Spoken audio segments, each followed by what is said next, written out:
Dans le tumulte de ces journées jaunes fluo, j'ai presque oublié de vous parler d'une chose importante, c'est le budget italien dont nous avons discuté au bar de Campagnol parce que le bouquiniste Gustave est d'origine italienne et qu'il est assez sourcilleux quand on parle de son pays natal, mais surtout parce qu'il est convaincu que l'Italie a un rôle messianique à jouer en Europe depuis toujours.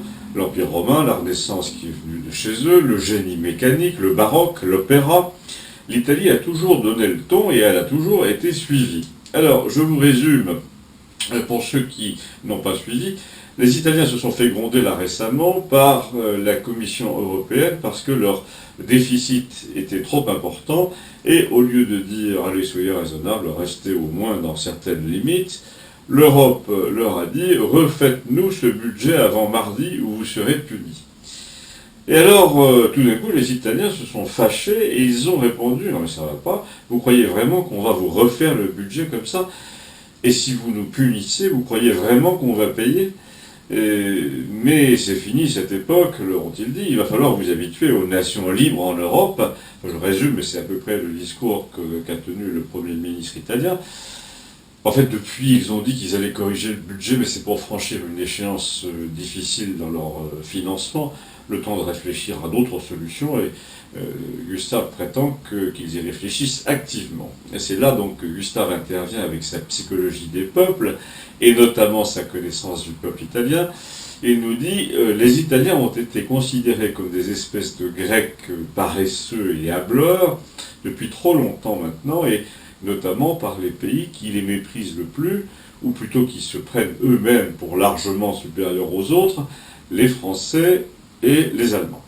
En revanche, ça fait des années que les Italiens entretiennent culturellement les meilleures relations avec les Espagnols, qui sont dans une situation voisine de la leur, et un peu aussi avec les Grecs, et avec tous les pays qui souffrent de l'Europe, y compris dans l'Europe, polonais, hongrois, mais il y a aussi hors Europe les Russes, la Chine. Les Italiens ont investi en fait dans tous ces pays depuis 20, 30, 40 ans sans rien dire à personne. Donc s'ils provoquent la chute de l'euro, ils vont être suivis avec soulagement par les Grecs et les Espagnols. On en était là de cette discussion avec Gustave quand est arrivé un type qui a posé la question qui tue, la fameuse « En attendant, ils ont bien profité de l'argent européen ». Alors là, Gustave a eu son expression de combat. Vous savez, je ne sais pas comment il fait, il arrive à tendre la peau de son visage en tirant ses oreilles comme ça en arrière, ça lui donne presque un regard de chat.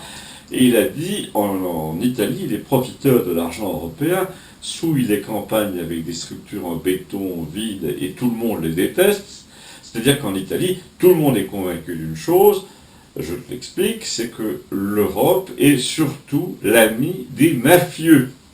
L'Europe fonctionne très bien dans la magouille mafieuse. Un exemple, tu choisis une ville de Calabre ou des Abruzzes, dans le sud de l'Italie, tu décides d'implanter un bâtiment industriel d'1 hectare pour fabriquer n'importe quoi, n'importe quelle ânerie, ou pour servir de hub, par exemple, c'est très à la mode, à des camions. Là, tu plantes ta structure, et les bétonneuses fonctionnent à fond.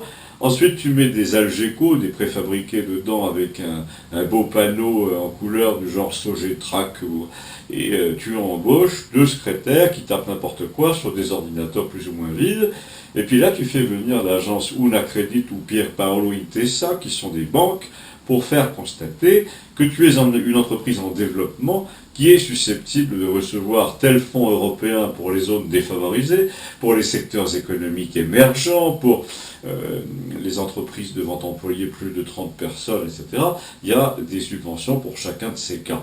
À la fin, 6 mois après, donc, tu reçois 10 millions, mettons, d'euros de subventions, et là, tu te barres au Brésil avec. Et la carcasse de ton usine, lui, cuit au soleil pendant 30 ans dans la région de Bari ou de Catane. Donc les Italiens, quand tu leur parles de l'Europe, désormais, ils pensent plutôt à ces carcasses d'usines, au fric du gouvernement, donc de leurs impôts, qu'il faudra pour réhabiliter tout ça. Et ils pensent que s'ils sont obligés de travailler jusqu'à 68 ans pour leur retraite, c'est parce que l'Europe les a saignés pour enrichir les Allemands et les mecs qui partent au Brésil accessoirement.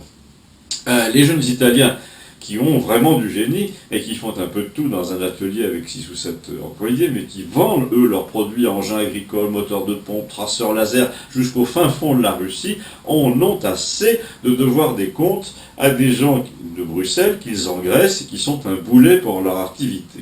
C'est toute l'essence du dégagisme romain en ce moment.